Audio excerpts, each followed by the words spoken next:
Hello lovelies, welcome back to Grange Vlogs. Today I'm doing another video of my Hardough bread. I've finally bought some bread pans and I'm going to show you how I utilize them in the kitchen. So join me as I make some bread.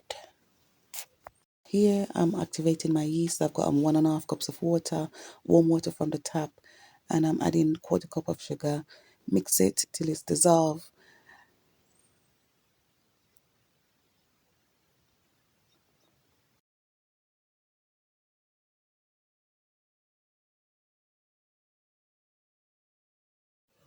I'm going to pour it in a glass jar, a clear, transparent one, so you can see or how the yeast activates, and you know that your yeast is definitely alive and your bread is going to rise and give you a nice texture. I got this instant acting, or fast acting rather, yeast from, I believe it was Lidl. It didn't cost a lot. It was about £1 something for it. Dead cheap. You can make loads of bread from this.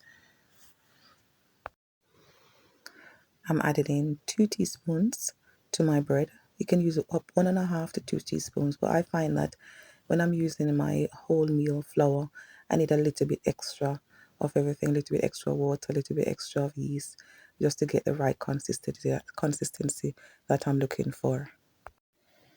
This is what my yeast looks like after about 20 to 30 minutes. I gave it a little mix so that it can dissolve quicker, and then I just left it somewhere warm. And that's what it came out looking like. I started off with 3 cups of flour initially because you can't put too much in there at a time, and then I just mix it slowly on 2 settings. My mixer goes up to 6, so I've got it on setting 2 at the minute, and I'm just slowly adding in my yeast and sugar solution bit by bit. If you add it in too quickly, you won't get a nice mix and it won't be very smooth. So you have to be very patient, add it bit by bit by bit. I just kept adding in my flour, and then at last I added in my 4 tablespoons of butter. As you can see that the butter has been added. It's off camera, but you can see.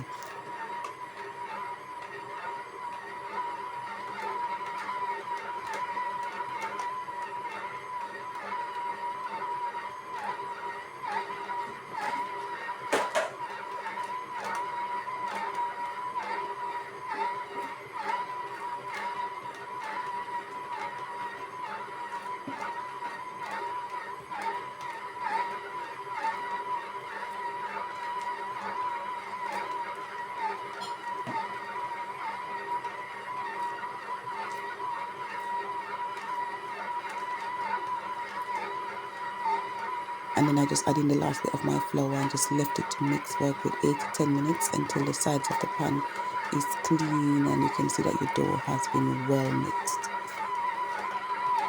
My dough is looking absolutely lovely, so I'm just going to remove it from my mixer.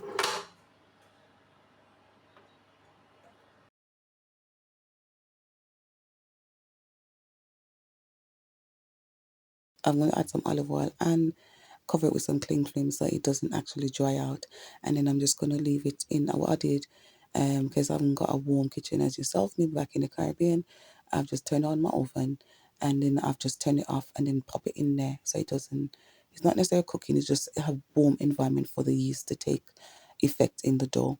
And I've just left it in there for a good 10 minutes.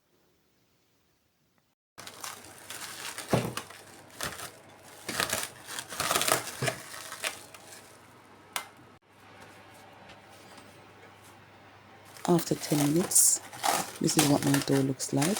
That's the first rise. I'm just going to roll it out now with my rolling pin and shape it and then put it in my glass baking tray for the second rise, which is going to be 15 minutes.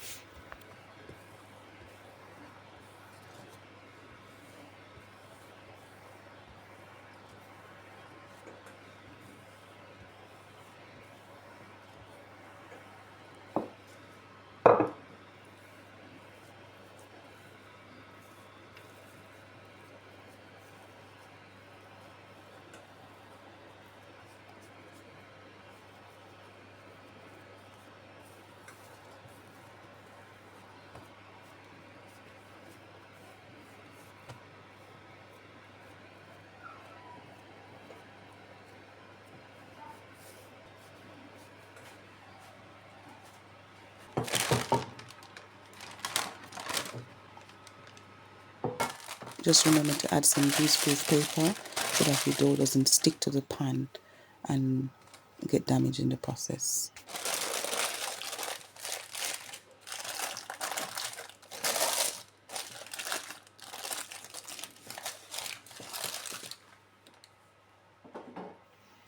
Again, do not forget to cover it so that you can maintain the moisture in the dough. So second rise, yeah.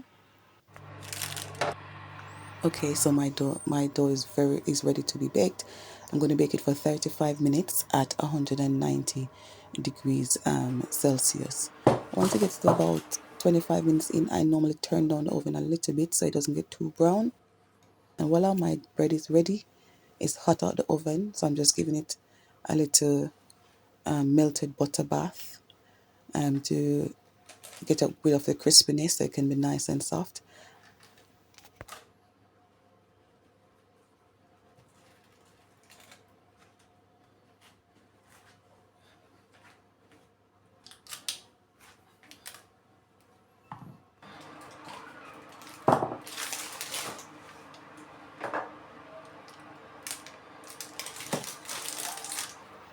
I baked 2 bread on this day because I'll be giving away one. And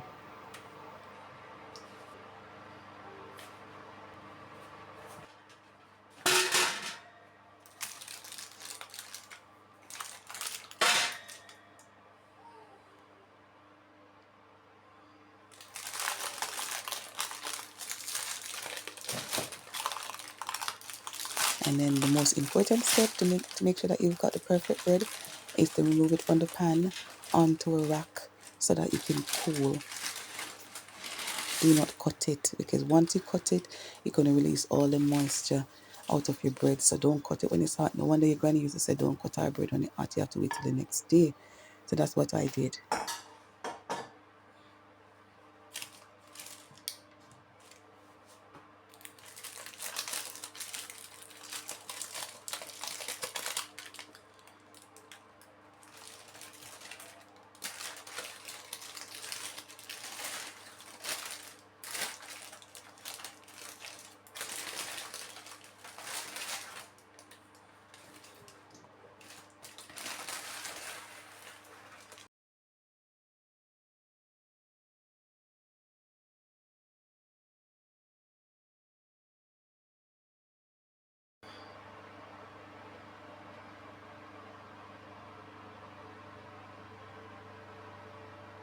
They look so lovely. So after they've been cooled down, I just wrapped them in some cling film, and then I left it until the following day. And I'm going to cut it and show you what the texture look like. And I'm going to have it alongside with some of my homemade butter. Simple and easy to do.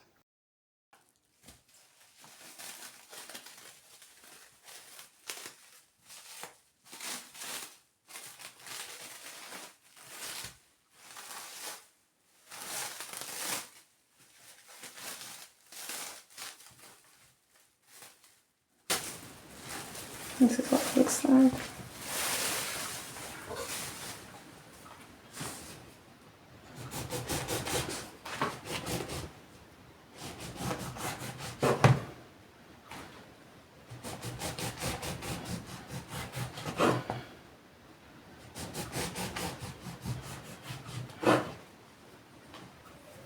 I am very pleased with how they turned out. Bread is so simple and easy to make. You're better off making your own bread. You know exactly what's going in there. You're not having all these chemicals that is being passed as food going into your system. These unnecessary things that you don't need in your body. So if you can make your own bread, please by all means go ahead and do so. You know, you're looking after your family's health and yourself. It was so nice. And if you haven't got the strength in your shoulders like myself, you can always go for a mixer, a budget mixer. It doesn't have to be expensive as long as it does the job. Nice.